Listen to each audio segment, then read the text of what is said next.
Rabbi Joel Zeff at 10 o'clock on a Wednesday morning as we zip along with Zoom with the Efrat Kollel. It's part Seven. Part seven. Well, seven is a holy number, so we'll see where that leaves us. Part seven of Messianism and Mashiach. Okay. Hi, everybody. Believe it or not, I sort of got carried away here, but it's an important topic, and to treat any of these topics seriously, I could get up in front of you and give a lecture and summarize in a few minutes these issues, but that's not the way we should be working if we're taking these things seriously. I just want to do a very quick review of what we talked about last week, and then we're going to move on. So last week we discussed what is the Messianic era going to look like.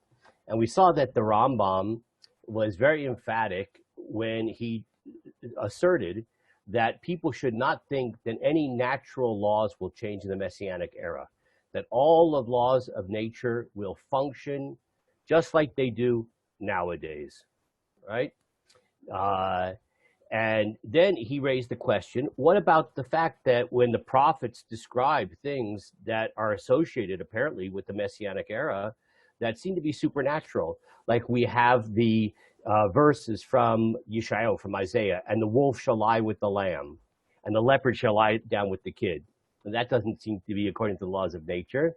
So the Rambam says that no problem, that these verses should be understood allegorically, and that the wolf is the enemies of the Jewish people, and that the lamb is us, and that in the Messianic world that we're going to have peace and security and even good neighborly relations, like relations between Canada and the United States, as an example.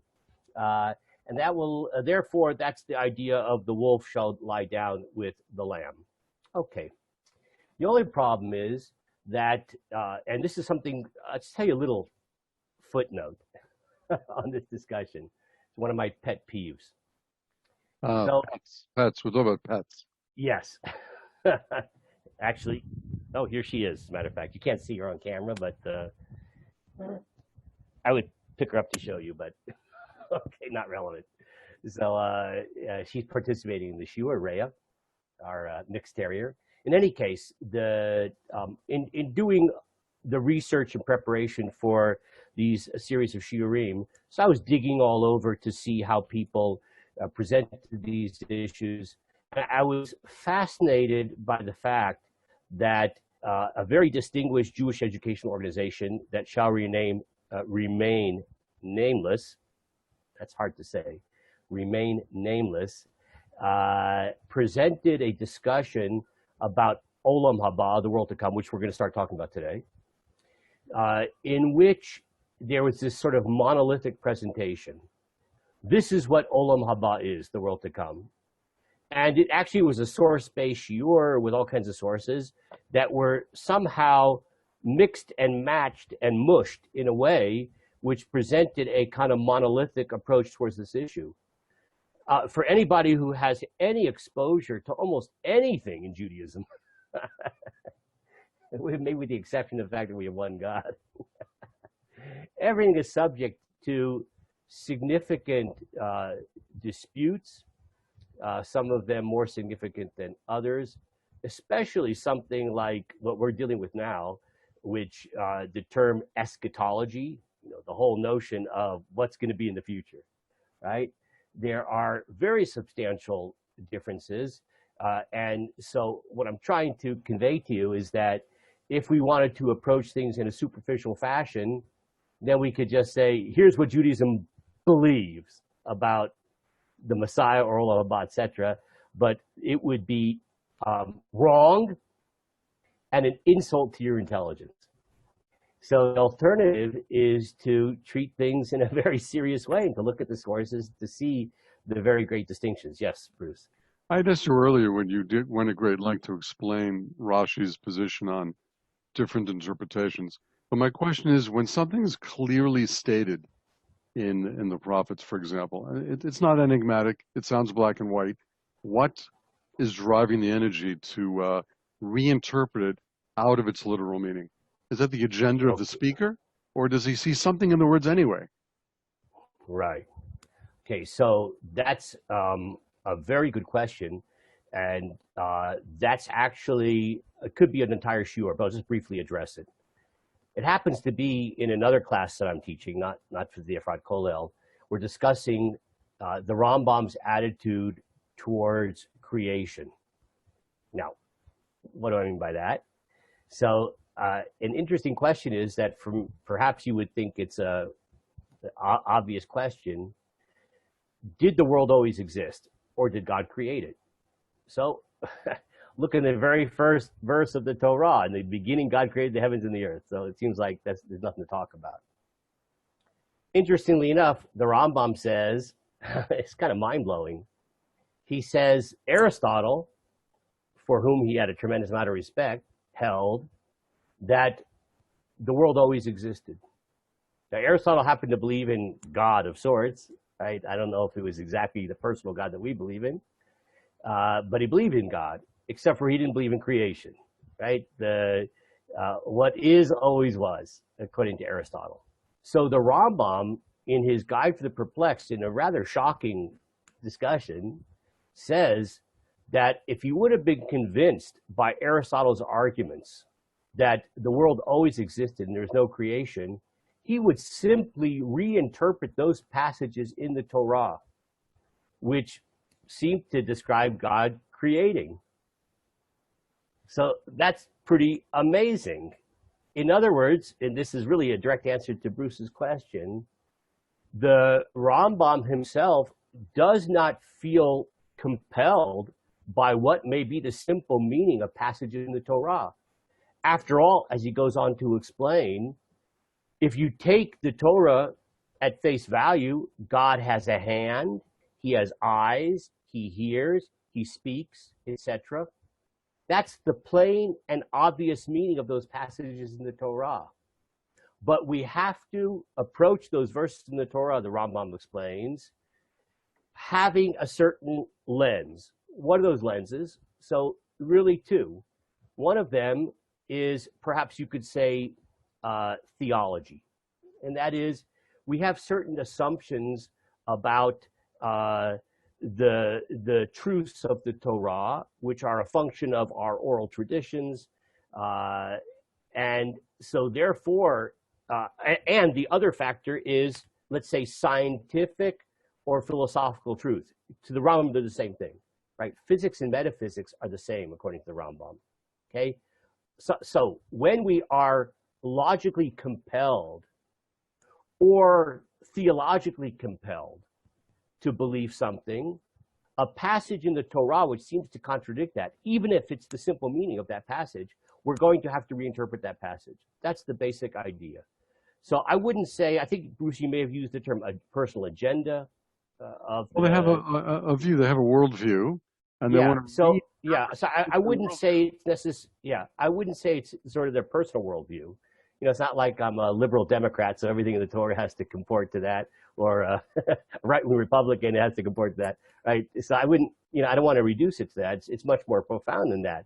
It's either, you know, compelling proof, like philosophically or scientifically, or theologically, like the Torah, it falls apart. All Judaism falls apart if I don't believe in creation. The Rambam suggests this. So therefore, I'm going to interpret passages accordingly. Okay. But I'm just pointing out that the Rambam would say, if he would have been totally, luckily, he wasn't compelled. But if he would have been compelled by Aristotle's proof that existence always existed, he would have had a big crisis, because he theoretically would have felt not only capable of reinterpreting those passages in the Torah talking about creation, he would have felt compelled to do that. But then, where's Judaism? So that's a problem. Okay, fine. So just to go back to the quick review of what we did last week. So the Rambam says, yeah, what do you do about the verses which seem to say the Messianic era is going to be supernatural? He says, well, we'll interpret those allegorically. Okay, so now, we then pointed out last week that Rabbi Avraham ben David, the great commentator on the Rambam's Mishnah Torah, speaks up, the Ravid. He speaks up and he says, how could you say that, Mr. Rambam? How could you say that everything will be natural? It says in the Holy Torah itself V'hishpati chaya ra'a min haaretz. I will give the land respite from vicious beasts. That when Mashiach comes, that something supernatural is going to happen. And this is the Torah itself, that there's not going to be any vicious beasts. So that's the proof for the Ravid, that Messianic will be supernatural. So then what we did was we traced this back to a dispute already in Midrash. There are two views in the Midrash how to understand that verse. I will give the land respite from vicious beasts. One view said it means that the world will be civilized and prosperous. And when you have cities where you have a lot of people and buses and cars, etc., the land will have respite from vicious beasts. That is, the vicious beasts are going to go out into the forest. They're not going to be in Efrat. That's the view of the Rambam. That's already a view of one of the teachers in the Mishnah, in the Midrash.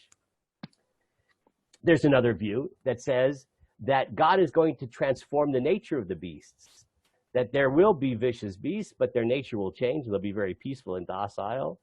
And that's another view in the Midrash. And that is the view of the Ravid. So we see that this dispute about is the Messianic era natural or supernatural goes not just back to the Rambam and the Ravid, but goes all the way back to the time of the Mishnah. Two different teachers from that time period expressed themselves in the Midrash, both interpreting this verse, I will give the land respite from vicious beasts. That's what we got up to last time. Fine. Now, what I want to do is to go on, and we're going to be led inexorably to exploring the notion of Olam HaBa, the world to come.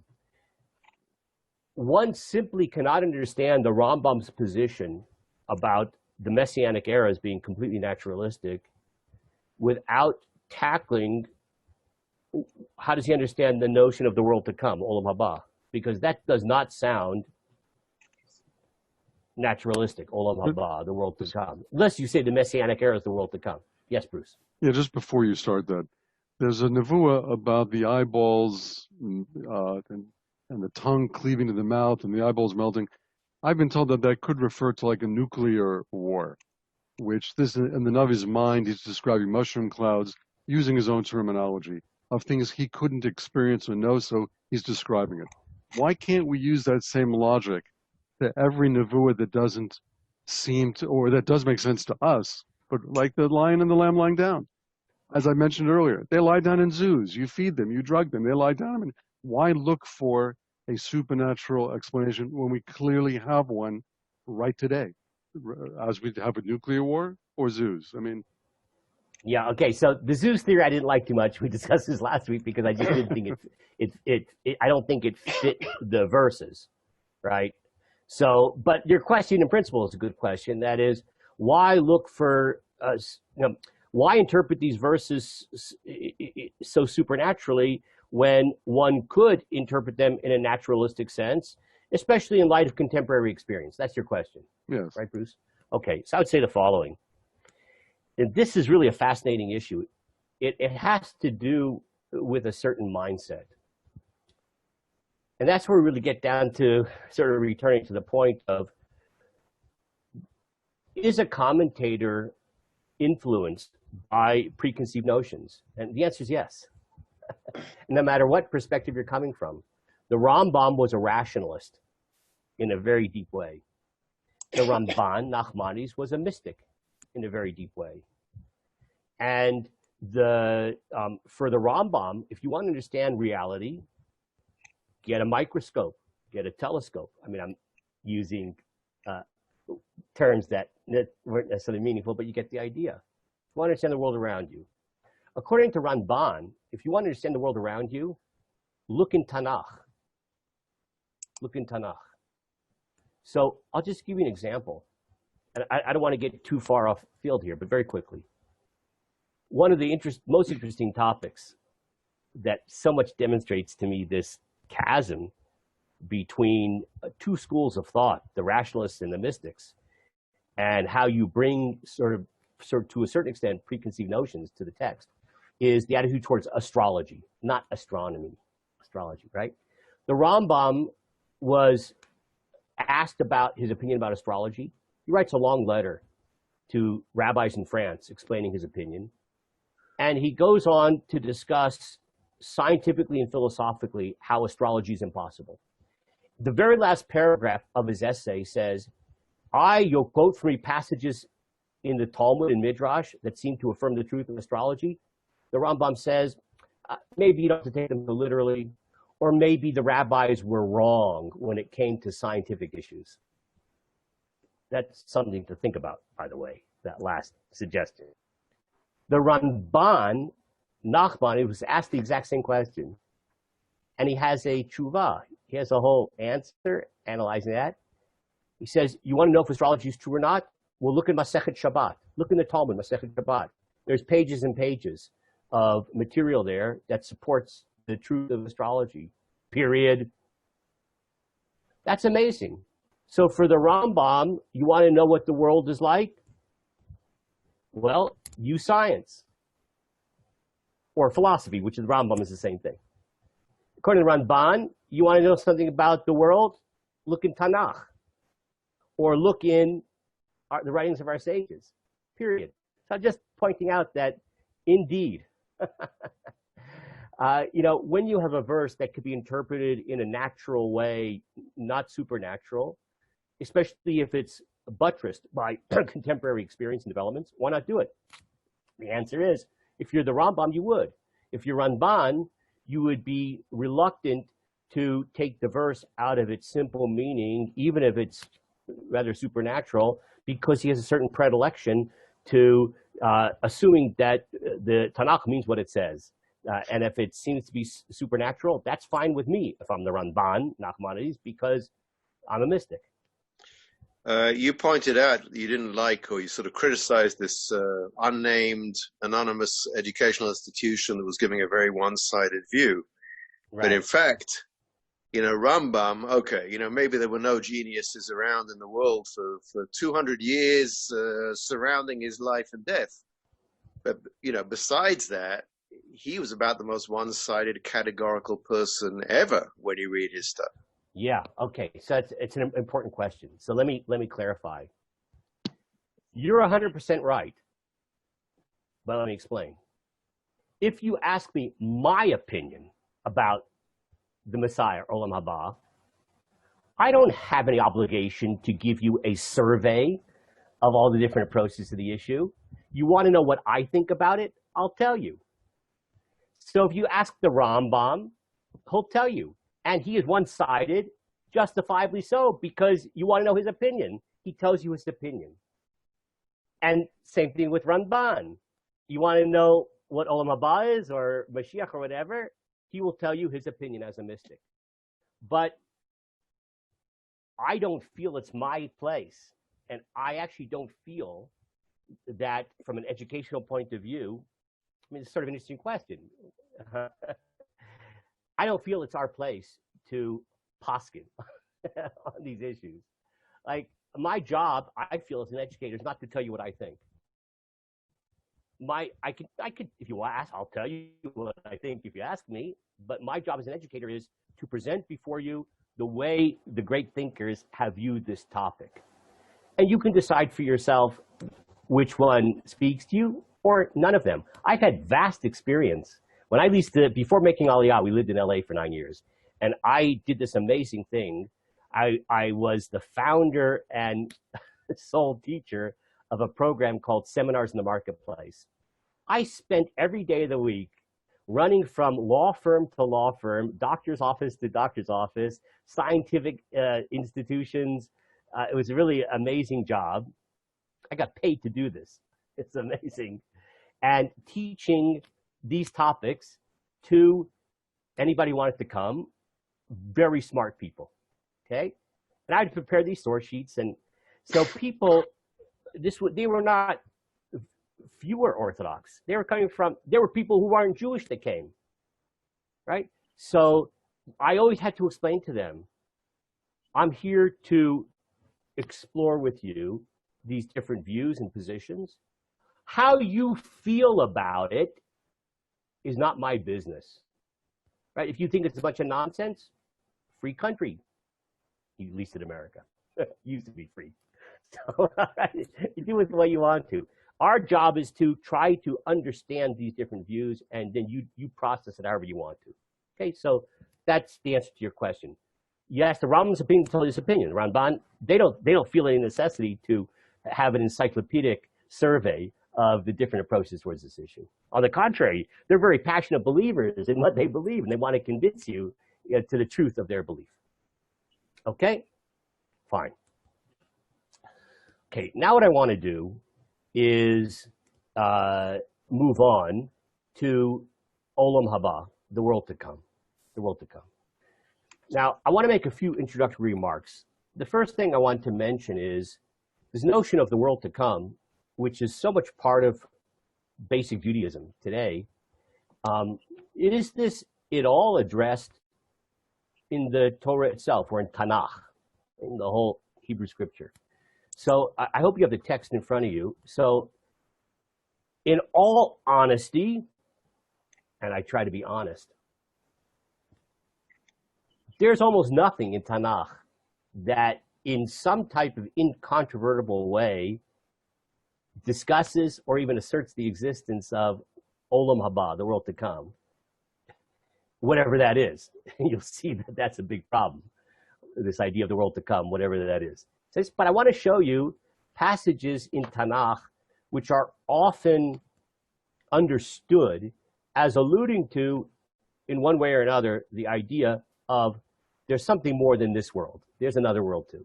Okay, so let's just take a very quick look at these passages, and then we're going to dig into, just tell you what's on the menu, the Rambam's view of Olam HaBa,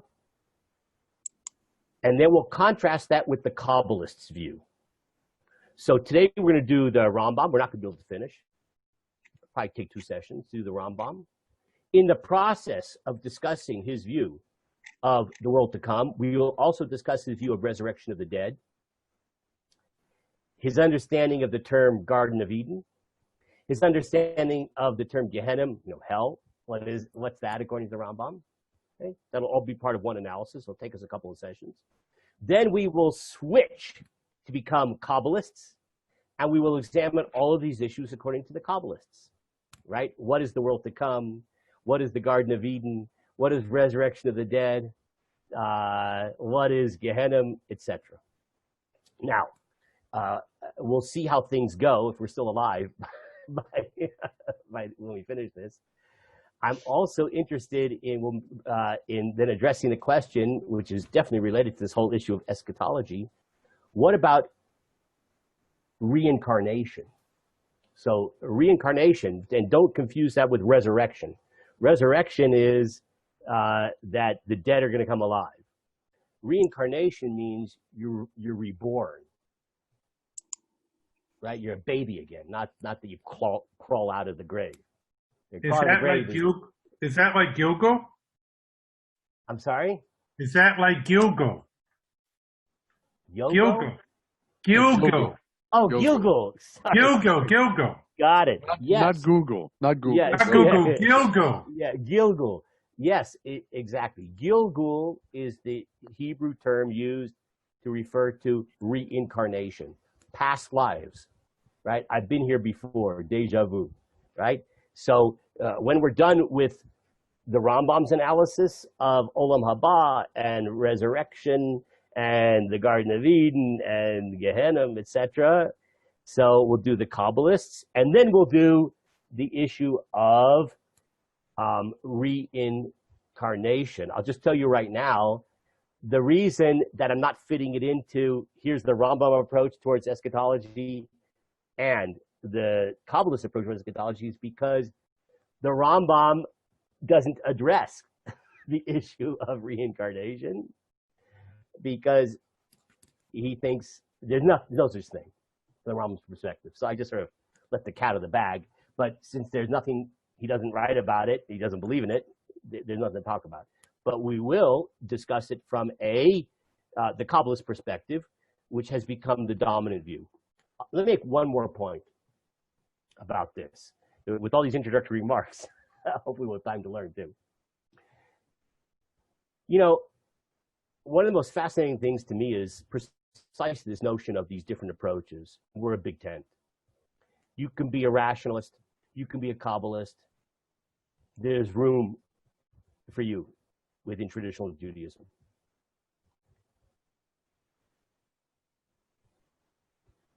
And in some ways, I often think of these things as being almost two different religions. Sometimes the differences are so striking. But you should know that over time, one approach or another tends to dominate people's thinking. There's no doubt in my mind that though the Rambam's views are highly significant, even for the mere fact that it happens to come from the Rambam, who was a highly significant personality, as his gravestone says, from Moses to Moses, there was none like Moses. But he lost. The Rambam lost the battle when it comes to the general approach of this divide of rationalism versus mysticism. By the time you get to the 16th century, the rationalism of the Rambam almost doesn't exist anymore. And from the 16th century on, in which there was this incredible burst of Kabbalah on the scene, the Ari, Rabbi Yosef Karo, Rabbi Moshe Cordovero, and on and on and on, Kabbalah captures the hearts and minds of the entire Jewish people till this, more or less till this very day, except for in the Efrat Kollel, where we have a few Maimonideans hanging out there. Okay, so whereas these different views exist, that the center of gravity definitely has shifted towards the Kabbalistic view. That's why, even though the Rambam completely rejects the notion of reincarnation, it behooves us to explore it because that's become the dominant view. And just in case you didn't know you believed in reincarnation, so those of you who say the Shema before you go to bed, where there's the introductory paragraph that says, you forgive everybody who's ever harmed you, bodily, spiritually, financially, and you say, Bein begilgul zeh, bein begilgul acher, whether that harm to me happened in this incarnation or a previous incarnation, I forgive everybody. You're supposed to say it before you go to bed. Psychologically, by the way, it's a very good attitude. Get rid of that resentment before you go to bed, right? So, but anyway, I just want to point out that that's part of the text. That's almost universally said. By the way, it's not in Rinat Yisrael. It's not in the Rinat Yisrael Siddur, by the way. That's it. There's a reason it's not in Rinat Yisrael. Yeah, because it wanted to take sort of a more, I guess, rational point of view. But are you looking like a more traditional Siddur? Bein begilgul zer, bein begilgul acher, right? This connection next incarnation. Okay, Arthur doesn't like it. Okay, you're too subtle, Arthur. I just can't read you. Never play poker with Arthur. He'll lose. Like, it's not fair. He's just too of an open book. Okay, so let's now just take a look at some of the passages which have been considered to be at least alluding to in some way this notion of Olam HaBa. I just put them in English just to get it over with quickly. So Abraham expired and died at a good age. This is from Genesis chapter 25 and 35. We're skipping around a little bit. Mature and content, and he was gathered to his people. His sons Yitzchak and Yishmael buried him in the cave of Machpelah, in the field of Ephron, son of Zohar, the Hittite, which borders Mamre. Yitzchak lived to be 180 years old, right, his son. He expired and died, was gathered to his people in the fullness of his years, and he was buried. Fine. So the interesting passage here is, what does it mean he was gathered to his people? Same phrase used with regard to Yitzchak, gathered to his people. That's in addition to dying and being buried, right? What does it mean gathered? There's something happened spiritually to the soul that is in addition to dying biologically and being buried physically. You're gathered to your people. What does that mean? So now don't tell me what you think it means. I'm just pointing out that many of the commentators say it's got to refer to something, a reality subsequent to death. And the notion of Olam HaBa is some kind of alternative reality to the reality that we live in right now. Okay? So, and that seems to allude to it. Bruce. Burial at that time was after the body decomposed, they moved the bones to a communal family bone box. And you were literally gather to your people. Yeah. So I'm not shocked that you would make such a suggestion. So if you're a complete and utter rationalist, that's not bad, right? It's not referring to anything spiritual or any alternative reality. It's referring to that you're put into a bone box together with the bones of your ancestors. So it's possible. By the way, I believe in the other view. I'm just playing devil's advocate in all these cases. Well, you are demonic. There's no doubt about that. So that's why, by the way, I introduced. I said these are illusions, etc. Because you definitely could argue with it. Look, if the Rambam could say that theoretically he could have interpreted the Torah in a way in which there was no creation, he feels he was capable of that. So this is easy to be able to say this isn't referring to the world to come. Okay, next passage from Kollel, from Ecclesiastes. And the dust returns to the earth as it was, and the spirit returns to God who gave it. So what does it mean the spirit returns to God? I mean, if you're dead, you're dead, right? There's some kind of existence that's something more than you have now. Okay, another really fascinating example from the book of Samuel. Shmuel had died, and all Israel eulogized him and buried him in Ramah, in his hometown. And the woman said, it's just skipping a lot, whom shall I raise from the dead for you? And King Shaul said, raise up Shmuel for me. Shmuel, King Shaul wanted to consult with Shmuel. Very famous passage. And the woman said to Shaul, she raised up Shmuel from the dead. So she said to Shaul, I saw a great man ascending from the earth. So the king said to her, what does he look like? She said, an elderly man is ascending and he's garbed in a cloak. Shaul realized it was Shmuel the prophet, who was long dead. And he bowed down with his face to the ground and prostrated himself. Now, lest you think that this woman who's a witch, that she somehow is, as they say in Israel, she's working on the king, right? She's fooling him. Because she says, oh, I see this great man ascending from the earth. But then the text here records that there's a conversation between Shmuel, who's long dead, and Shaul. And Shmuel said to Shaul, why do you disturb me to raise me up? All right.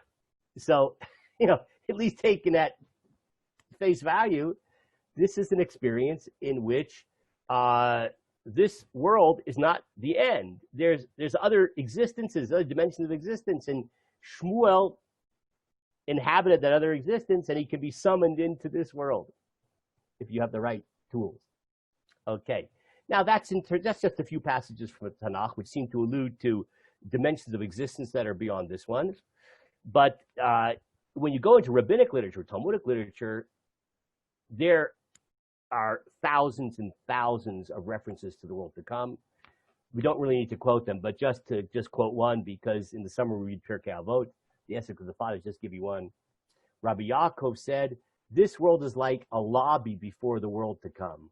Prepare yourself in the lobby so you may enter into the banquet hall. So this is just one example of thousands, which very explicitly refer to the existence of some dimension of reality called Olam HaBa, the world to come, and even goes so far as to say that this existence we have now is actually somehow less significant. It's only the passageway into the ultimate significant existence of Olam HaBa. So far, so good? Okay, so these are allusions to that notion. Now what I want to do is dive into the Rambam. What was Olam HaBa according to the Rambam? So I first want to study a passage in the Talmud, because that passage in the Talmud has become very significant for the Rambam. So this is Masechet Brachot. Margala b'fumei derav. There was a saying that was often repeated in Rav. Rav would say it many times. Lo kolam hazeh olam haba. That this world is not like the world to come. This other dimension of reality. How so? Very famous passage. Ha'olam haba ein bo lo achila v'lo shtiya v'lo priya v'lo riyah. The world to come, there's no eating, drinking, no procreation. V'lo masal matan, no business. V'lo kina, no jealousy. Lo sina, no hatred. Lo tacharut, no competition. That's pretty boring. What's left? No eating and drinking, no procreating, no making a living. Sounds like the Rambam. What do you do? So it does sound like the Rambam. Of course, you have some previous knowledge here about the Rambam to say something like that. So the only problem is the second part doesn't sound like the Rambam. So what do you do there? How do they know that? Rabbi, Me? how do they know that there's no drinking and no? Maybe they do drinking over there. God gives them a lot of mashke. Okay. I can see you have a fondness for the mashke. So you're going to see that it's not so simple that there's no eating and drinking. And you'll see the Rambam is going to try to explain to you why, from his perspective, there isn't. But so you'll get your question answered by the Rambam. So according to this view, it says there are no bodily functions in the world to come. So what does happen there? So what happens? The tzaddikim sit there with crowns on their heads, and they enjoy the splendor of the Shekhinah, of God's presence. Now, I just want to point out there's an inner contradiction here, because sitting is a physical activity. Wearing a crown on your head is physical. And enjoying the divine splendor of the Shekhinah, I'm not sure what that is, how to categorize it, but this ain't simple, what this passage in the Talmud means. Okay? But it's going to become very central for the Rambam. Okay, everybody ready? Rambam. Now, I sent out the packet early this morning. Bruce hopefully distributed it. There's I have all the sources here in Hebrew and in English. So if it gets confusing reading, I like to read the Hebrew in the Mishnah Torah because it's just such a beautiful, easy Hebrew to read, and it's more authentic. But the English is there. So just if you scroll down the text, you'll see that everything I'm reading and translating I have an English translation there. Hatova hatzfuna letzadikim. This is in the Rambam's Mishneh Torah in the laws of repentance. The goodness which is hidden away for tzadikim, he chayil olam haba, is the life of the world to come. That's the goodness that the tzaddikim are going to get. Now, I want to tell you something right now, and just take my word for it. I can imagine those of you who may have some self-esteem problems are a little worried now, because it says that the goodness that's hidden aside for the tzaddikim, the righteous, is the world to come, except for where does that leave me? Okay? I never really look in the mirror and saying, well, there's one heck of a tzaddik. Okay. So you just know that the word tzaddik is a word which is used in very different ways depending upon the context. For instance, it's used in the Torah to mean when there is a law case between two people, a suit, and one party wins the suit and one party loses. The term tzaddik and the opposite, rasha, evil, are used in that context. It doesn't mean, like nowadays, ooh, Lubavitcher Rebbe was a tzaddik, which of course he was. It doesn't mean that in the Torah, in that particular passage. It means the person who's vindicated in the trial, right? You won the court case. The rasha is not somebody who is satanic, evil, horrible person. It's the person who lost the case, right? So, right, if I stole money from somebody and that person sues me, right, and if they win, they're a tzaddik and I'm a rasha. It doesn't mean I'm a horrible person. In this particular case, I lost the case, okay? Or to use the same concept, let's say, just to make it simple, after you die, you have an MQ. It's like an IQ, your intelligence quotient, but it's your mitzvah quotient, your MQ, okay?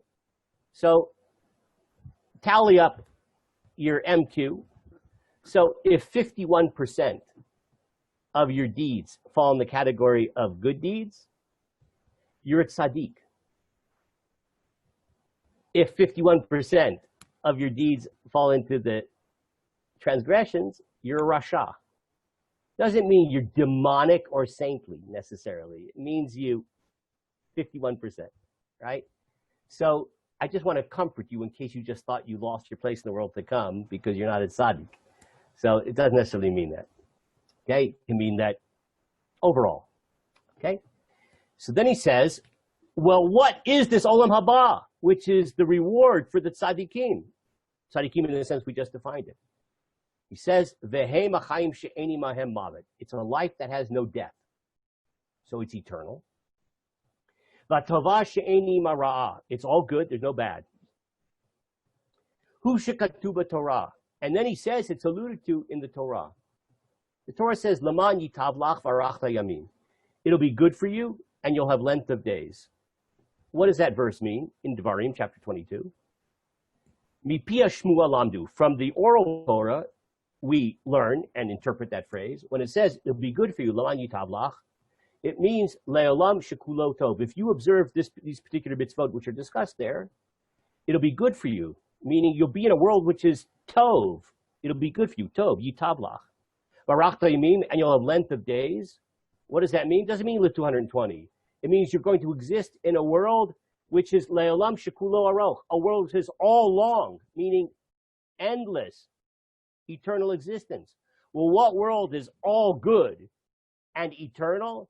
V'zeh Olam HaBa. That's Olam HaBa. So now we know two things about Olam HaBa. So it's a world in which there's no death and in which there's nothing bad.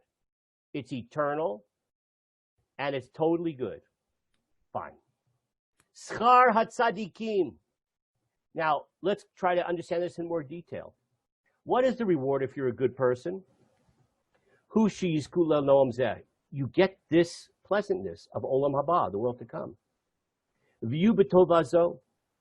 You'll exist within this goodness. If you're in a rishim, what if you're a bad person? You lost. You're 51% transgressions. Hu shelo yizku le'chaim elu. You don't merit this life. Ela yikartu v'yamutu. You're cut off and die. So this is really fascinating. The Rambam is saying that, and we'll discuss this later, reward and punishment, according to Rambam, is 0 or 1. It's all or nothing. There's only one reward. It's the world to come. And there's only one punishment. You don't get in. Now, what does it mean you don't get in? It means you die, and you die the death of a mosquito. I have some bad news for you. Mosquitoes do not have a world to come. When a mosquito is put to death, it's the end. A person who doesn't merit the world to come, their death is the cessation of their being, like the death of a mosquito.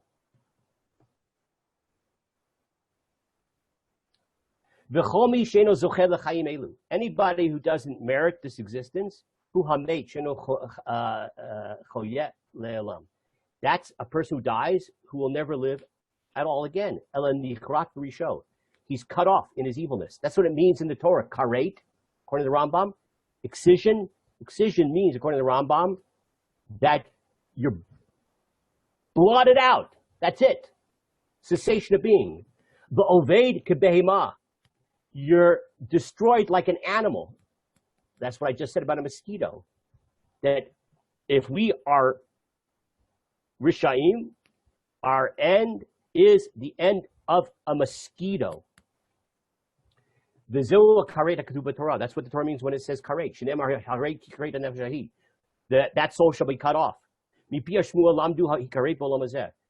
Talmud interprets that phrase. He karet shall surely be cut off. That's what it's usually translated. But it really means cutting off shall be cut off. That double language. What's that double language? He karet, you'll be cut off in this world, meaning direly. Ti karet, and that's the worst part, but will be cut off, l'chaylam haba, no world to come. Die prematurely and no world to come, like a mosquito. Klomar she'otan nefesh sheparsha min haguf olam hazeh, that soul which was separated from the body in this world, eina zocha l'chaylam haba, does not merit the world to come, elegam min olam haba nichrita, that it is cut off from the world to come. Okay, now, what is that world to come like? What do you do all day long? Olam haba ein bo guf u'gviyah. No body. No body. Ela nafshot tzadikim bilbad. Only souls. The souls of the tzadikim. Good people. Doesn't mean righteous. Again, like no, it doesn't mean saintly. Below guf kamalach esharet. You have a soul without a body, like an angel. Ho ve'ein bo gviyot. Since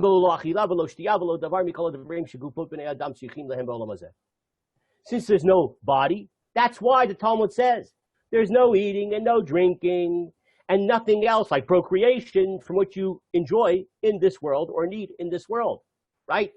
If you don't have a body, there's no point in eating or drinking, right? It's a non sequitur. No body. And nothing will happen to you that are things that happen to your body in this world. Kagon yeshiva, you're not going to be sitting down in the world to come. You're not going to stand up in the world to come. V'shena umita, you're not going to sleep. You're not going to die. V'etzev uschok, you're not going to be sad, uschok or laugh. Ukiyotze behen. None of those things. Those are all bodily functions which are irrelevant to Olam HaBa. Kachamru chachamim rushanim. And that's what our early sages said, and he's referring to the Talmudic sages. That regarding the world to come, right? There's no eating, drinking, no sex. It's just that the tzaddikim sit there with crowns on their head and they enjoy the splendor of the Shekhinah. I quote the passage from the Talmud. Okay, fine. But we already pointed out there's a problem. So what does the Talmud mean? According to Rambam, it says you sit with a crown on your head and enjoy the splendor of the Shekhinah. That's what he's going to address next. Yes, Bruce. I thought we had an idea that all the souls go somewhere for about a year and then reapply or apply to Olam HaBa. Is that a mistaken view? Or? So the Rambam hasn't said anything like that yet. And I'll give you a little hint, and he never will. Okay. I would have guessed that. But... This is the problem. And this is why what we're doing right now is so important. Because if you hang with me, you're going to be able to, if someone asks you, well, like, what's this afterlife business or what's Olam HaBa? You'll say, well, the Rambam understands it like this. The Kabbalah understands it like this, not mush them together into one thing. And you can believe whatever you want to. Okay. So what about the fact that they, if it's not bodily, so what about the sitting with a crown on your head? So he says the following. We already explained. There's no body. Right? And therefore, no eating and drinking. Was it say in the Talmud that they sit? So you know what the Rambam is going to do with this? It's an allegory. Don't take it at face value. So what does it mean to sit? He says, no problema.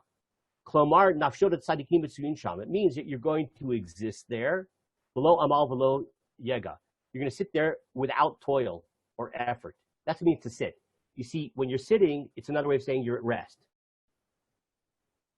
That means that Olam HaBa is going to be a soul existence, which is without any toil whatsoever. That's what it means to sit. What about the crown business on your head? Crown is physical, head is physical. No problema. Allegory. And this is extremely important. It means not a crown. It means intellectual, philosophical sophistication. The knowledge, the understanding that a person has, which they were able to achieve in this world by studying the Efrat Kollel. And as a result of that, they merited the world to come. Mitsuya imahen. That knowledge will reside with the soul. V'yatara shalahen. That's their crown. Figurative. Okay? Now, I just want to point out there's something highly significant here that you could not notice. How do you merit the world to come? And what do you do there? According to the Rambam, it's not enough to be pious. It's really interesting. You also have to have de'ah. And the Rambam, which means understand reality properly. And the Rambam seems to understand that that's what existence is. He's going to talk about it more in a minute. That's what existence is in the world to come. That you're going to have the ecstatic experience of understanding, which will be a function of the understanding you achieve down here, but it'll be exponentially greater. So if you have I make up a number, between 1 and 10, philosophical sophistication, and you scored 7 in this world, you'll have 10 in the next world. It becomes expanded, and that's an ecstatic experience. Is this like where the Christians say you have to have belief? No. And Rambam says you have to have knowledge. Okay, so those are very different ideas. Totally different. No, but they're prerequisites for getting in. So the only commonalities are they're prerequisites, but they're radically different prerequisites. I mean, the Rambam does not believe in belief like blind belief. So if you're a billion Chinese, whatever they are, they're not getting in the same place, I guess. Yeah. It's like... So the quality of your world to come, and it's also implied here, the quality of your world to come. So remember I said it's 0 1 according to Rambam, right? You either get the world to come or you just are blotted out like a mosquito. That's the only option. You don't go to hell, right? That's it. There's only one reward. There's only one punishment. But the reward can take on different dimensions. And the different dimensions are a function of the de'ah, this kind of knowledge that you acquired in this world. Let's go to Hey now. So what does the Talmud mean when it says that they get pleasure from the splendor of the Shekhinah? That we will actually know and perceive the truth of God. Which what you cannot know when the soul and intellect are imprisoned in this lowly body.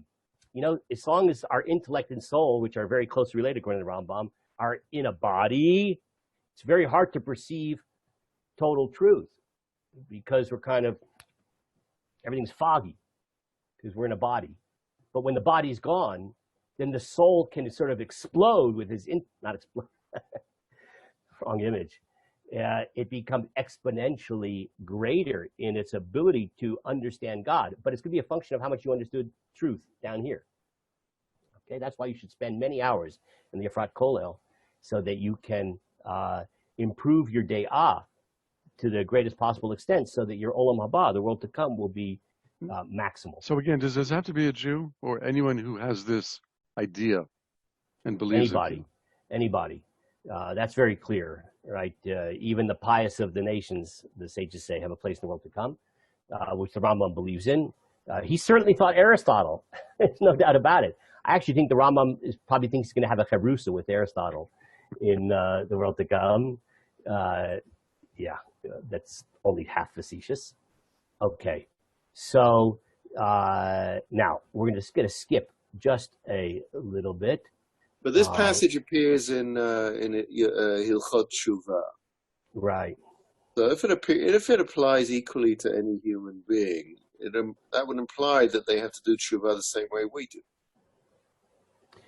Yeah, they have different obligations. I mean, a non-Jew is not going to be held. No Chinese will be held liable for eating pork.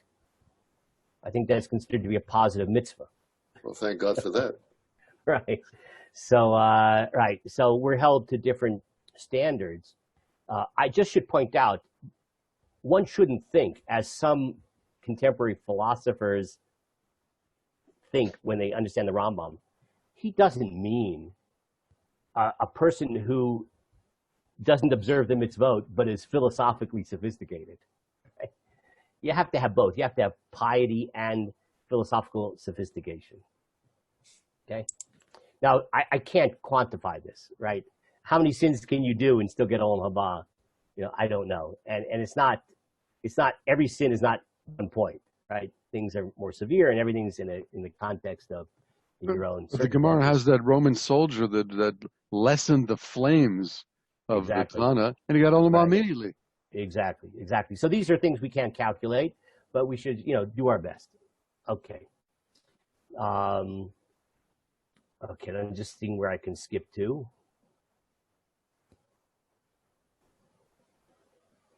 Okay, let's skip down to paragraph Chet. I'm skipping a little bit because we could live without he just deals with semantic issues.